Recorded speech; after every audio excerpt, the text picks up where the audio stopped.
สบายดีเด้อพ่อแม่พี่น้องว่าแต่ฟังไทยฟังลาว เอาเบิ่งผู้บ่าวต้มข้าวต้มกันนี่แหละข้าวต้มของกันขายถุงเท่าไหร่พุ่นน่ะ ถุงละร้อย ถุงละ100เนาะหาเงินเมื่อบ้านเนี่ย ก็บ่แปลกเด้อล่ะน้ำมันก็แพงช่วงนี้ โอ้ยนี่มันบ่ น้ำมันก็แพงอีหยังก็แพงข้าวต้มเฮาก็แพงคือกันแหละทุกคนเอ้ย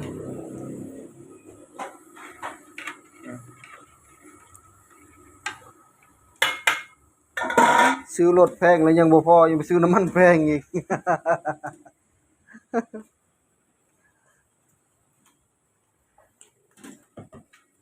นี่คือน้ำใบเตยทุกคนนะ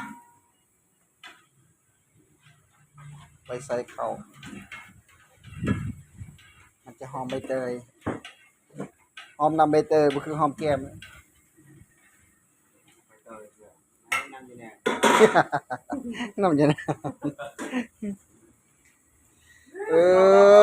ทุกคนเอ้ยเห็นคลิปนี้อย่าเลื่อนผ่านหลายเด้อทุกคนเอ้ยเบิ่งแหน่ถ่ายให้เบิ่งก็เบิ่งแหน่ถ้าเอาแต่เลื่อนผ่านหลายซุมเจ้าบ่ได้เฮ็ดเวียกเฮ็ดงานหยังก็นั่งอยู่ห้องแอร์ก็เบิ่งแหน่ล่ะบ่ได้มีเวียกมีงานหยังบ่เบิ่ง บ่เบิ่งก็เปิดไว้ซื่อๆก็ยังได้นะ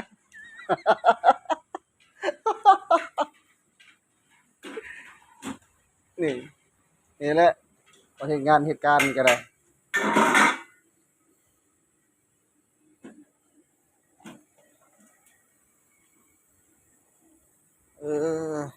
คือเฮีย จุกเลยแหละมาทุกคนมา ถุงละร้อย กินกุ้งนํกันมาจุกแล้ว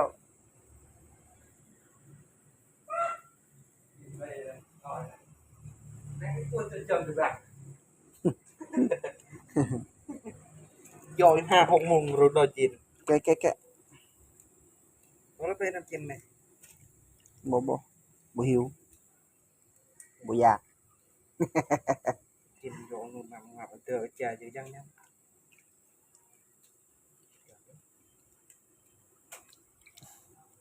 ย้อนอารมณ์ตัวตรายอยู่ตัวมันบังเด้อก ลัวรถไฟเนาะ ย้อนตัวใจเหตุเด้อพอคงหนักเลยเด้อ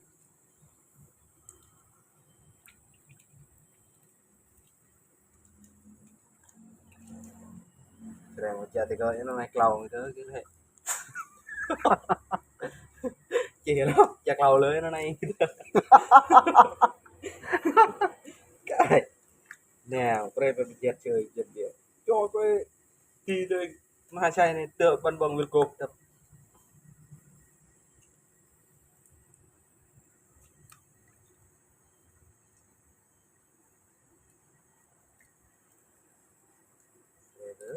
phải chặt đấy cứ chặt này